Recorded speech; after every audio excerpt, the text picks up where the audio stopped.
Hi. അപ്പോളേ ഇന്നിൻ്റെ കൂടെയുള്ള പ്രതിനിധി അതാ നിങ്ങൾക്കറിയാം. നമ്മുടെ കൊണ്ടോട്ടി മുനിസിപ്പാലിറ്റിയിലെ 32ാം ഡിവിഷനിൽ നിന്ന് മത്സരിക്കുന്ന പ്രിയപ്പെട്ട ടീച്ചറാണ് നമ്മളെ സ്വന്തം ശ്രീജ ടീച്ചർ. 19 വർഷമായിട്ട് അംഗൻവാടി ടീച്ചറും കൂടെയാണ് കേട്ടോ. ഈ അംഗൻവാടി ടീച്ചറാകുമ്പോൾ സാധാരണക്കാരുടെ ജീവിതവും അവരുടെ പ്രയാസങ്ങളൊക്കെ നേരിട്ട് അനുഭവിച്ചറിഞ്ഞൊരു വ്യക്തിയാണ്.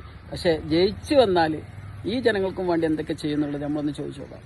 അപ്പോൾ ടീച്ചറേ, എന്താണ് കൊണ്ടോട്ടിയിലെ വോട്ടർമാരോട്, പ്രത്യേകിച്ച് നിങ്ങൾ 32ാം ഡിവിഷനിലെ വോട്ടർമാരോട് നിങ്ങൾക്ക് പറയാനുള്ളത്? ഹായ്, നമസ്കാരം. ഞാൻ ശ്രീജ, 32ാം ഡിവിഷനിൽ നിന്ന് ജനവിധി തേടുന്നു.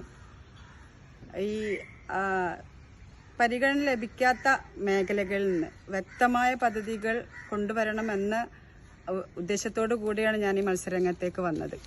പ്രത്യേകിച്ച് സ്ത്രീകളുടെ അവകാശങ്ങൾ വാങ്ങി നമുക്ക് ഒരുപാട് കാര്യങ്ങളിൽ മുന്നോട്ട് വരേണ്ടതുണ്ട്. സ്ത്രീകൾ അവർക്കാണ് ഏറ്റവും കൂടുതൽ ഞാൻ മുൻതൂക്കം നൽകുന്നത്.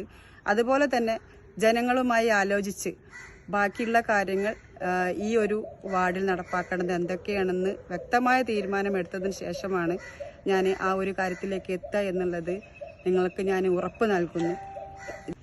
അതുകൊണ്ട് തന്നെ 32ാം ഡിവിഷനിൽ നിന്ന് ജനവിധി തേടുന്ന എൻ്റെ തെരഞ്ഞെടുപ്പ് ചിഹ്നമായ ഫാൻ അടയാളത്തിൽ വോട്ട് നൽകിക്കൊണ്ട് എന്നെ വിജയിപ്പിച്ചയക്കണമെന്ന് ഓരോ വോട്ടർമാരോടും ഞാൻ അഭ്യർത്ഥിക്കുകയാണ്. അംഗൻവാടി ടീച്ചർ എന്ന നിലയ്ക്ക് എനിക്ക് ചെയ്യാൻ പറ്റുന്നത് അത്രയും ഞാൻ മാക്സിമം ചെയ്തിട്ടുണ്ട്. അതിലുപരി ഒരു ജനപ്രതിനിധി ആവുമ്പോൾ കുറച്ചും കൂടി ഇറങ്ങി പ്രവർത്തിക്കാൻ എനിക്ക് പറ്റുമെന്ന് ഉറപ്പുണ്ട്. ആ വിശ്വാസം എന്നെ രക്ഷിക്കുന്നതിന് വേണ്ടി നിങ്ങളുടെ ഓരോ വോട്ടും എൻ്റെ തെരഞ്ഞെടുപ്പ് ചിഹ്നമായ ഫാൻ അടയാളത്തിൽ വോട്ട് നൽകിക്കൊണ്ട് എന്നെ വിജയിപ്പിച്ചയക്കണേ എന്നാണ് എനിക്ക് വിനീതമായി നിങ്ങളുടെ അടുത്ത് അഭ്യർത്ഥിക്കാനുള്ളത്. ഇപ്പം നമ്മുടെ ടീച്ചർ പറഞ്ഞ നിങ്ങൾ കേട്ടില്ലേ, നമ്മുടെ സഹോദരിമാർക്കാണ് മുൻഗണന എന്നാണ് പറഞ്ഞത്. അപ്പം അതൊക്കെ വോട്ടായി മാറട്ടെ എന്ന് ആശംസിക്കുകയാണ്. ഒരുപാട് വിജയാശംസകളും അതിൻ്റെ കൂട്ടത്തിൽ നേരെയാണ്.